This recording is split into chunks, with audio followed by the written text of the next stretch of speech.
Howdy, Texans.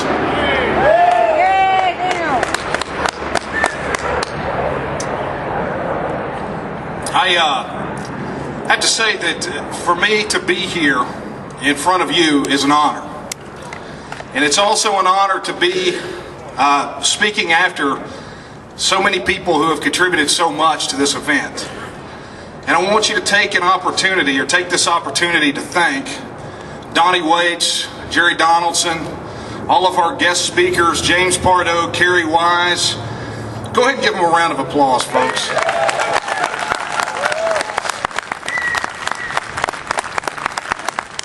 We are here for one reason and one reason alone, and that reason is Texas. Amen. For far too long, we have been forced to relegate Texas to the back burner. I've seen it. I've seen it plenty over these past few weeks as we got ready to do this rally. I saw comments from people on the Facebook and on the website, in the media, and all over. Probably people not from Texas, stating time and time and time again that we just needed to swallow our pride and get used to the fact that we were forever going to be under Washington, D.C. It is, for me, that is morally reprehensible. And it is not something that I am going to swallow. It's not something that I'm going to tolerate. And I've dedicated the last 15 years of my life to make sure that we don't have to do this anymore. One day, we will come to this Capitol building, and right above me, there will be one single flag flying, not two.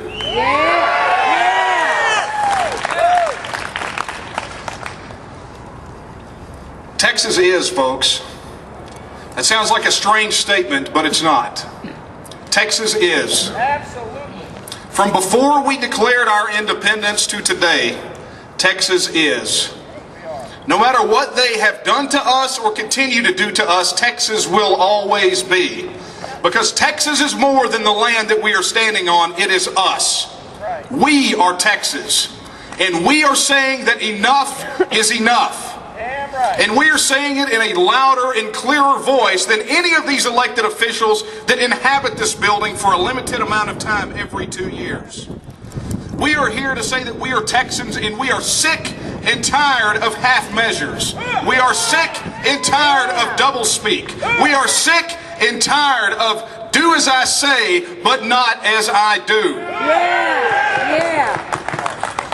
And beyond that, we are sick and tired of mandates from a government that is thousands of miles removed from us. We are sick and tired of their laws and their mandates and their agencies that serve to do nothing but eat out the substance of Texas, and we have had enough. But today we are here on March the 5th. I believe that this rally came about on March the 5th for a very real and specific reason. Whether you call it coincidence or divine providence, I care not. But today is the 175th anniversary of the day that Colonel William Barrett Travis drew his line in the sand at the Alamo. Remember the Alamo.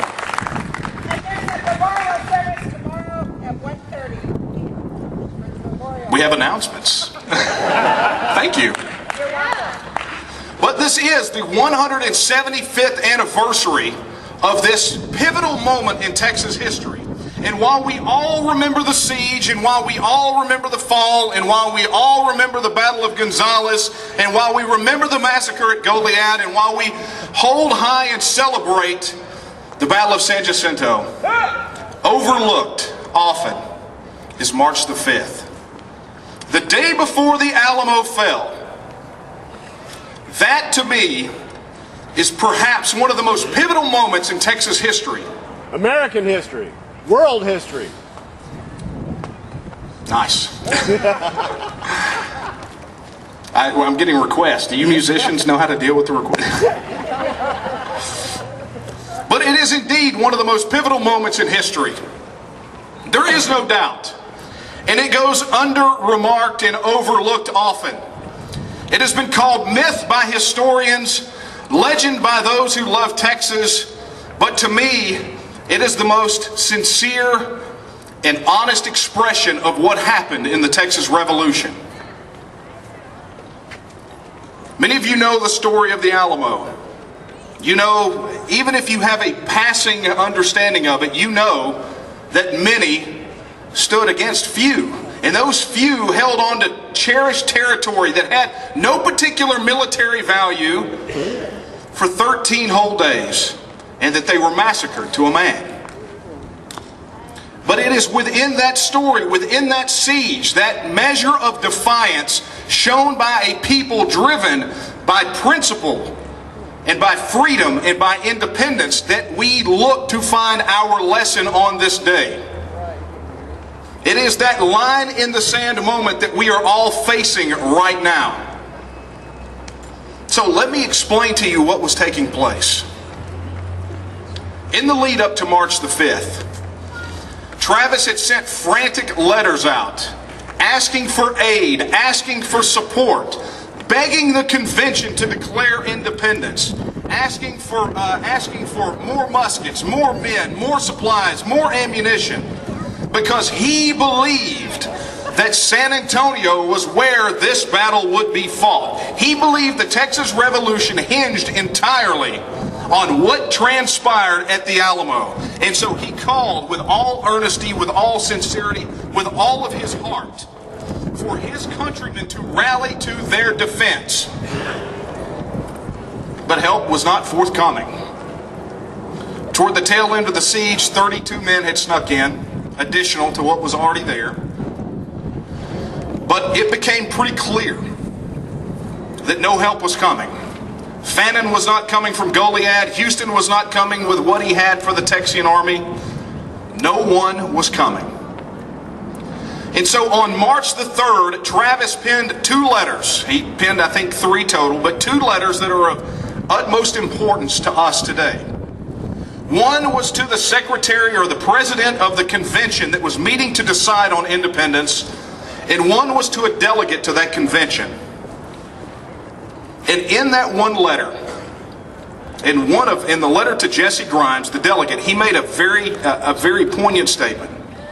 He said that we are willing to give our lives 1,000 times for the cause of independence.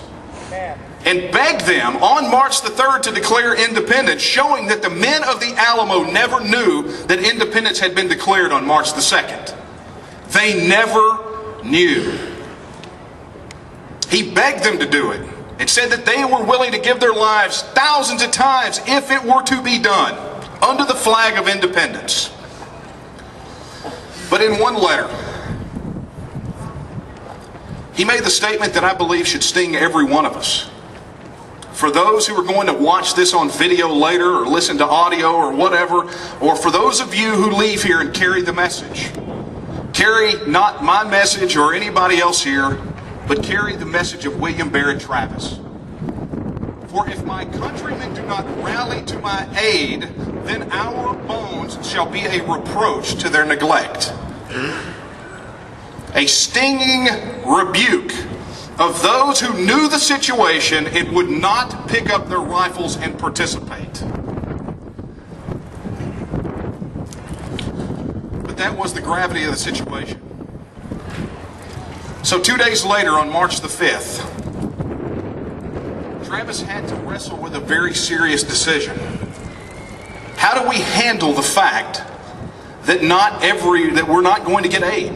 How are we going to handle the fact that if we do try to escape, we'll all be mowed down? How do I handle this as a leader?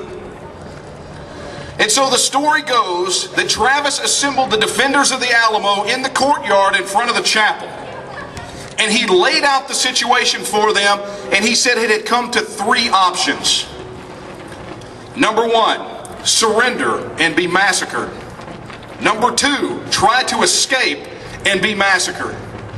Number 3, do our honor, do our duty, and do what's right for freedom and independence, and still lose our lives. And with that, he pulled out his sword and he drew a line in front of all of those defenders. And imagine for a moment, if you're watching this scene, what happened. Travis with his sword drawn, standing there with this long line in the sand, and all of the 180 defenders of the Alamo on the other side. And Travis said to them, I'm going to do my duty. I'm going to stay here, and if I perish in defense of this fort, then that's what will take place. And if I must do it alone, I will. But I am calling on each of you to decide right now whether you will stand with me and do your honor and do your duty and do what is right for Texas, and that is secure freedom and independence and lose your lives. So those who will stand with me come across that line. And at that moment, can you imagine in that fraction of a second what was going through the minds of the Alamo defenders? They were told that their cause was lost. They were told that the fort would be lost, that they would, without a doubt, beyond any shadow of certainty, lose their lives in defense of the Alamo. And so they had a stare down. But I cannot imagine that it lasted for more than a few seconds. Because without hesitation, without delay, without argument, without objection, they started to come across that line. Because they knew that there are some things that are more important than our personal priorities. They know that there were some things that were a priority over their particular personal reasons why they were even there. They knew beyond a shadow of a doubt that freedom and that independence were more important than anything. And if they did not have that, then they had absolutely nothing. So there was the line in the sand. And all of them crossed, except for Moses Rose. We won't talk about that guy. I could bash him for hours. But at least he was able to share the story. And so, we're here with this story of the line in the sand. Is it myth? Is it legend? It doesn't matter, because it's real to me. It's real to you, or it should be. And it is part of our history. It is part of that spirit that makes Texas what Texas is. And remember, Texas is. So, the line in the sand. I hear people say, and I saw it in a posting when they wrote, when the Mother Jones article, the article came out in Mother Jones magazine. Someone posted a comment and said, "Why should we care?" I don't know if it came from a Texan. I would hope not. That would be embarrassing. But that is the question. And I'm not gonna throw any kind of hate toward that person, because it's a legitimate question. Why should the line in the sand, an event that happened on this day 175 years ago, why should it matter to us in 2011? What is it about that event that should move us and spur us to action? What is the lesson for us in our time? It's simple, folks. I like simple. I hope you like simple too. The line in the sand was about decision. It was about understanding that at some point you come to a journey and you've accumulated all of the facts of a situation, and then eventually you have to choose. You are going to be moved to action one way or the other. And don't mistake, inaction is still action, just in the wrong direction. You are all going to be called on to make a personal choice, because the line in the sand, as often as misused, even in this very building where they should know better, was not about drawing a line in the sand against the Mexican army. You don't draw lines in the sand against the opposition. That is, if you want to keep them out, you don't. The line in the sand was drawn for those people that were in the Alamo. The men that Travis called comrades in arms. That's who that line was for. to give them that opportunity to make a decision. It was a physical, real symbol of what they were facing. It was something that was tangible, that on one side of the line existed tyranny and death, and on the other side existed freedom and death. It was a clear demarcation between the tyranny that was imposed by the Mexican government in 1836 and a hope for something better on the other. It was real, and they had to choose. There was no time. Hey, let me think about it and get back with you, Colonel. There was none of that. There was none of the, well, I think maybe we have about 4 or 5 more options. Can we have a committee and talk about those? There was none of that. There was none of that. There was no argument. There was no discussion. It was simply this way or that way. And it echoed a letter that was written after the Battle of Gonzales in October 24th, 1835. Understanding that the Mexican army was on the move and already coming to take the weapons from the Texans and subdue them as foreign pirates and terrorists, the municipality of Liberty, a little town called Liberty, Texas, still exists. You ought to go visit sometime. But those people got together and formed a committee of safety. And the committee of safety drafted a letter and sent it to the fellow residents of Liberty, Texas. And they made some very poignant statements. And I'm not reading that letter to you today because you could find it. It's out there. We put it out there. But I am going to tell you what it says. It said that there is no need for people to be indecisive. It made statements like, there is danger in delay. It quoted scripture and said, why halt ye between 2 opinions? It said that this decision today, or at that day, admitted of no neutrals. It was freedom of slavery, freedom or slavery. That was it. That was the bottom line. 2 things. It was their line in the sand to those people in Gonzales. And it was that spirit that carried over to the Alamo on this day 175 years ago. And it is that lesson that we have to learn today. It's that lesson that we have to take from this event. While this day should be one of the most celebrated in Texas, we are left to carry the torch, folks. We are here on the south steps of this Capitol building to give that action, that day, meaning. Because if you don't give it meaning, then you are saying that those men in the Alamo died for nothing. And I don't believe that you believe that. They either died for something or they died for nothing. There's your first line in the sand. I believe that they died for something. And I believe that it is us, this current generation, that is going to have to fight to give their deaths meaning. To give that action of crossing the line meaning. It is going to be us that has to make this happen. So here we are, 2011. We're not in a crumbling adobe mission. We're not wearing coonskin hats and holding muskets. We're not surrounded on all sides by the Mexican army. But we got our own problems. We entered into a union in 1845 where we came in with a certain understanding of the way things would work. That the government in Washington, D.C. would be within boundaries and limits, and that sovereignty and freedom would be retained by Texas.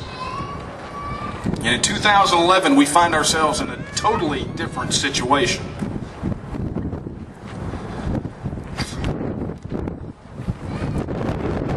Does anyone believe that Washington, D.C. represents them?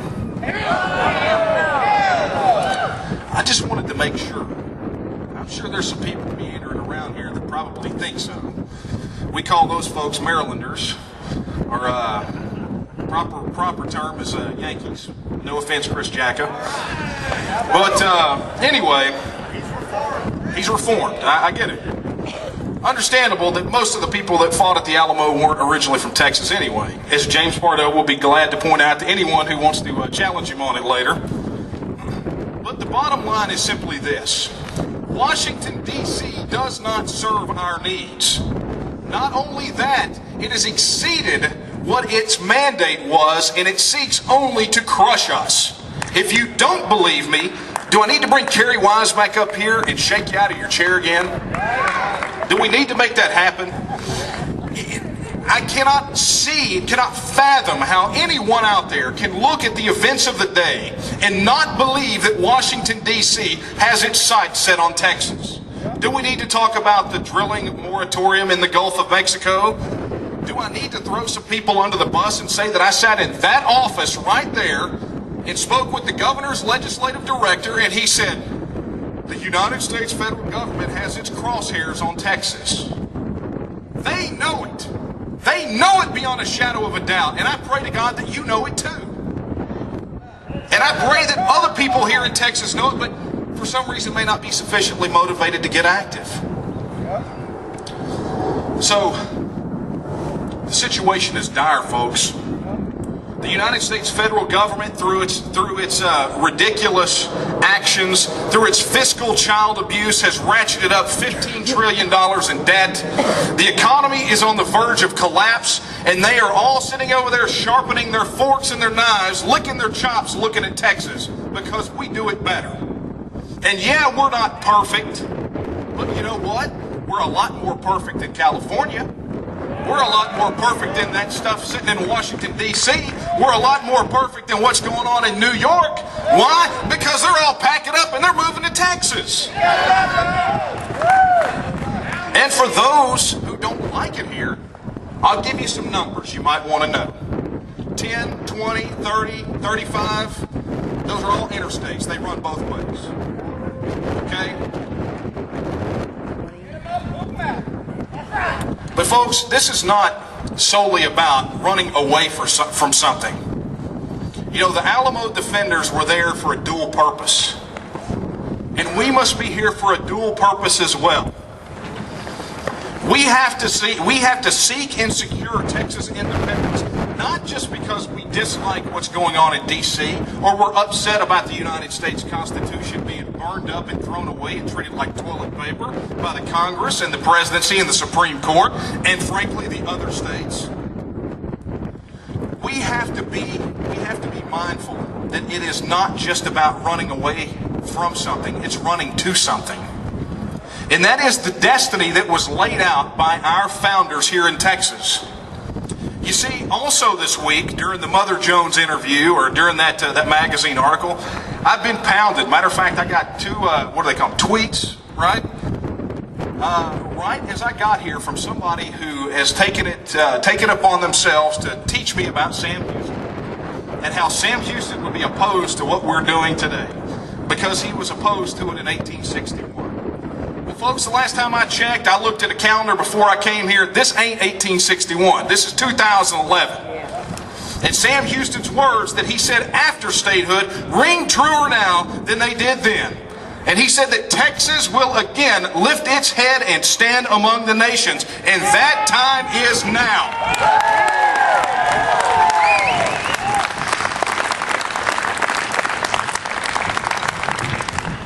Those are some guys I could pound on for a while too, but I won't. I'm not going to call them out on their ignorance, not by name anyway. But this is why we have to know the things that we know. It's why what Chris Conrad said about educating yourself on Texas. They strip us of history. They make it boring for us so we don't look into it and we don't know where we came from. And in that process, they rob us of our culture and our identity. And it is that knowledge that you gain that can give you that strength to come up here at a podium like Kerry Wise and say unequivocally, I am a Texan and I am a secessionist and I am a Texas nationalist. And I thank him for that. But here we are, folks, the line in the sand. 2011. This is our time. And this is our line in the sand. And all of these things come together to remind us that the line in the sand, while not a physical, visible sign, there is a call to decision. Our physical survival is threatened. The preservation of liberty is threatened. Our territory is threatened. And beyond that, our very economic survival. Do we do like Jerry said? Do we continue to shoulder this burden and allow it to pile up and pass it to future generations? Or do we eliminate this burden? I interviewed my son on my radio show a few weeks back. And I had him on. He's 13 years old. And he and I had, we had been on a car ride together for several hours. And in that process, we had a long conversation about Texas and Texas independence and studying Texas history in school right now. And so he said some things that were very poignant about Texas independence. I mean, you know, you can understand he might have a little of this rub off on him at home, right? But he said some things that were frankly very poignant in that interview. He made some statements that really just kind of, it shook me down to the core. Because at that moment that he made those statements, I knew beyond a shadow of a doubt that first and foremost he was going to wind up causing his mother grief. But beyond that, I knew that he got it. And not because we force-fed him or we indoctrinated him. He came to it on his own. So, if you look over here, there's Andrew. Raise that flag, son. Make your daddy proud. He already did. But he also issued his own line in the sand. Not just to me, but to everyone that was listening to the radio today, and I convey that message to you. And I would have had him come up here and do it, but he said that he didn't want to get on the microphone. He says it was different just talking to the microphone rather than getting up in front of everyone. But he looked at me right across that table, and to all the listeners, he said, "You got us into this situation, now you get us out of it." Yeah. Yep. I am afraid for my future. He says, "I'm afraid for my future." Folks, do you hear that? Yep. Do you think he is the only one? No. Do you think he's the only one? We've seen all kinds of children walking around here. School children on tours. There's even a monument right around on the other side of this. A monument to Texas school children. They're scared. And they have every right to be. Because our generation has allowed this to happen. And no, it didn't start with our generation. But God willing, it's going to end with our generation.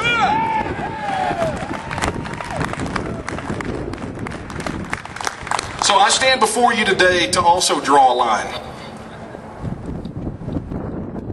Not just to you, but for the purpose of this rally. And I draw my first line against the people that occupy this building. Article 1, Section 1 of the Texas Constitution says that Texas is a free and independent state, subject only to the United States Constitution. And for the maintenance of our free institutions and the perpetuity of the Union depends on the right of local self-government unimpaired to all the states. That is the first section of our current state constitution. Take it at face value. We are a free and independent state subject only to the United States Constitution. That means that if it is something coming out of Washington, D.C. that is a violation of the United States Constitution, then we are not bound by it.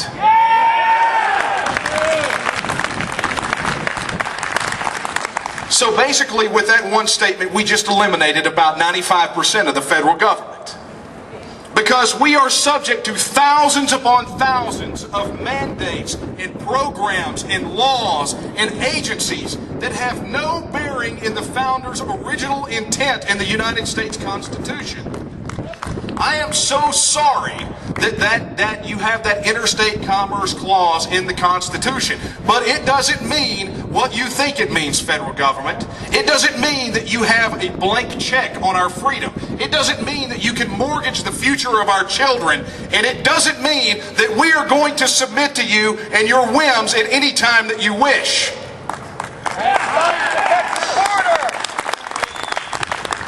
But it goes on to say that the perpetuity of the Union depends on the right of local self-government unimpaired to all the states.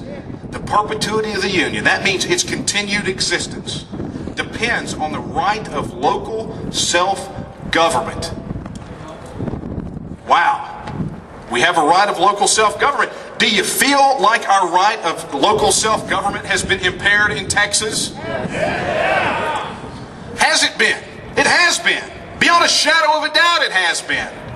Every time they pass another law, another mandate, another program, they are impairing our right of local self-government. And therefore, according to Article 1, Section 1 of our current state constitution, the document that these people took an oath to, the Union is over. And I don't care anymore. I don't care that people are going to get their feelings hurt or think I'm a radical. I'm quoting the Constitution. And if you don't like it, go elsewhere.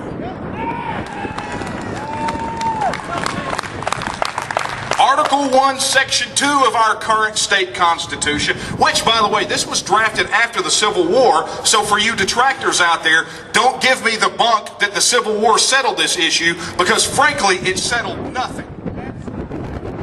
Article 1, Section 2 declares to us that all political power is inherent in the people and all free governments are founded on our authority and instituted for our benefit, and we have at all times the inalienable right to reform, alter, or abolish our government in any manner we deem expedient. And we deem it expedient now to get us out of the Union.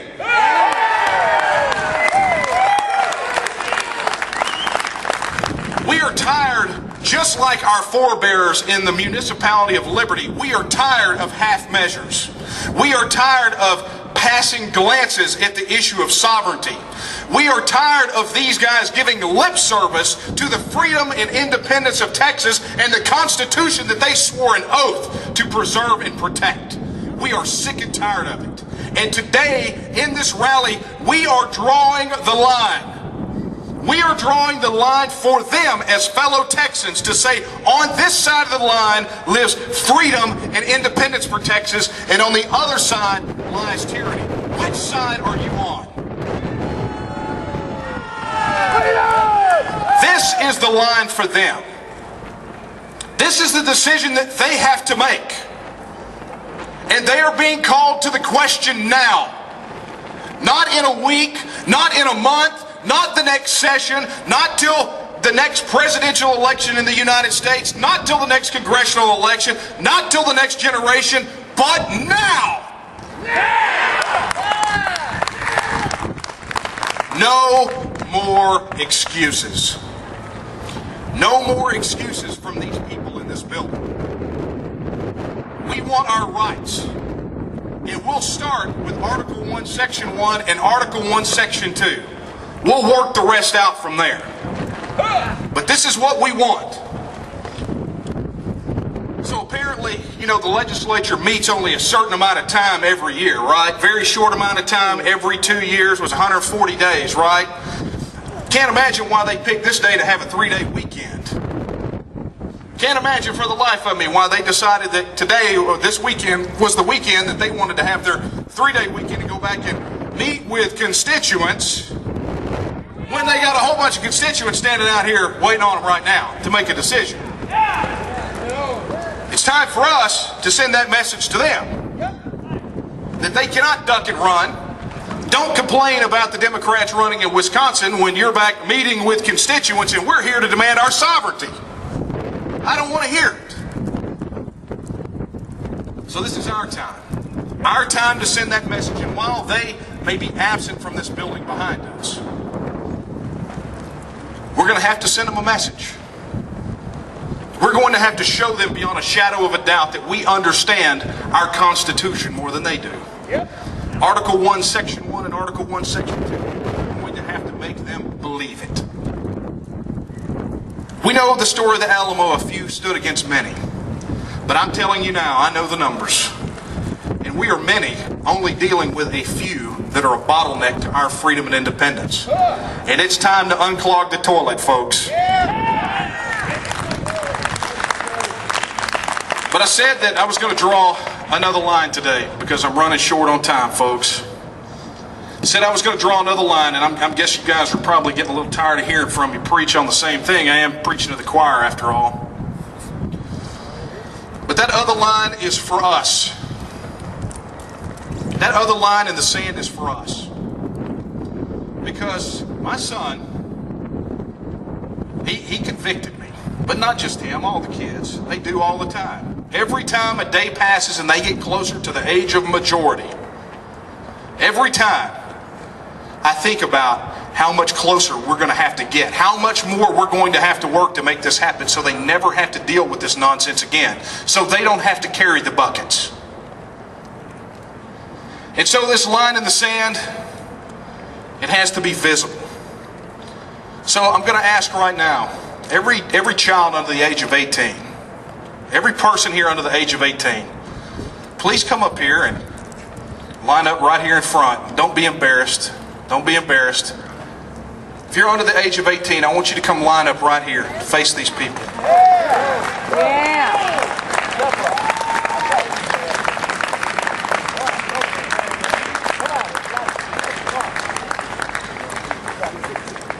Here we go. We have to have one with some assistance.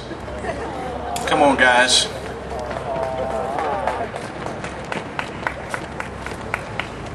Ladies and gentlemen, meet your future.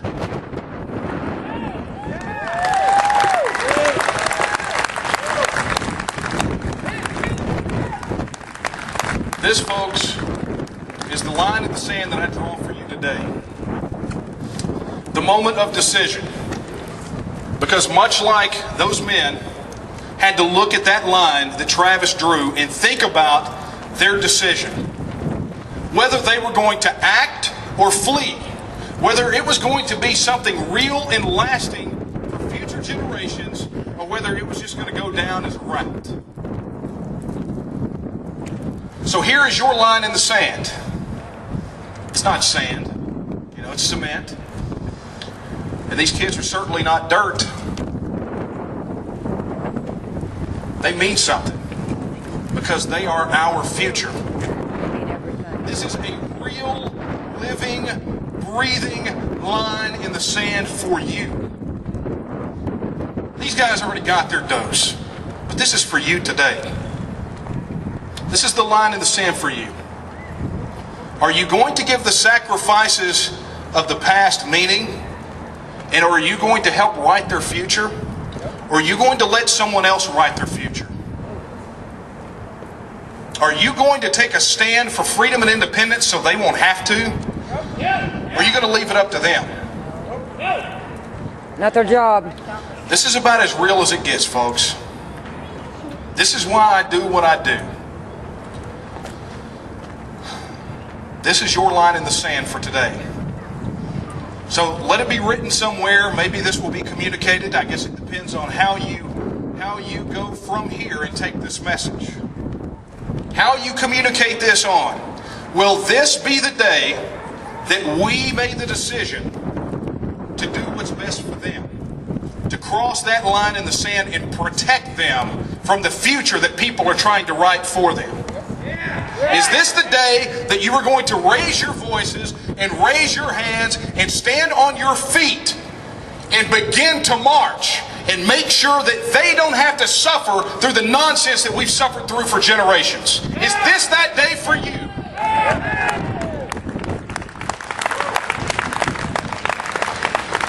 So I beg you, I'm going to do what it takes to stand between these guys and those guys.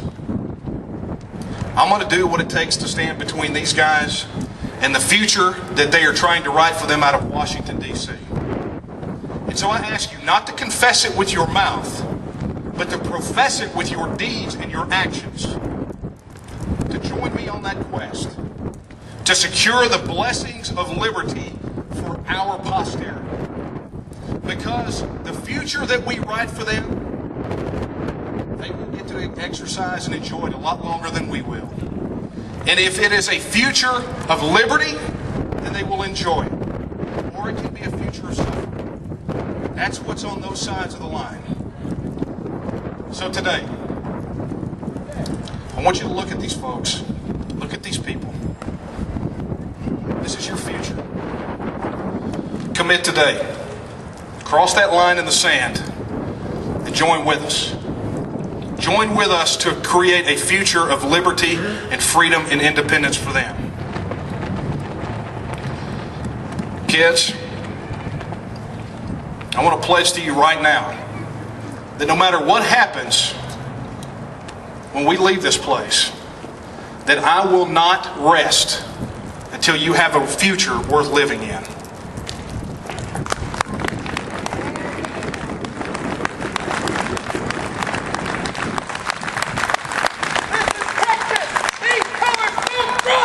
Amen. Well, the last time I spoke here, I did a lot of yelling. I think I did a little yelling today. And I ended it on a pretty heavy-duty note when we were here back in August of 2009. And I said that we would carry this banner, that banner, these banners right here, and we would hold it high if these people failed to. And they have failed to. They have failed us, and they have failed them. I don't have a lot of fire and brimstone to end this in, because I know that tomorrow marks the anniversary of when the Alamo fell. But today, on March 5th, 2011, I will tell you the story that will be written, is that few made a decision to stand against many. That when a human line in the sand was drawn, made up of our future, we all made the decision to give our last measure of devotion, if necessary, to preserve it. I want to thank you all. God bless you, God bless Texas, and God bless our future.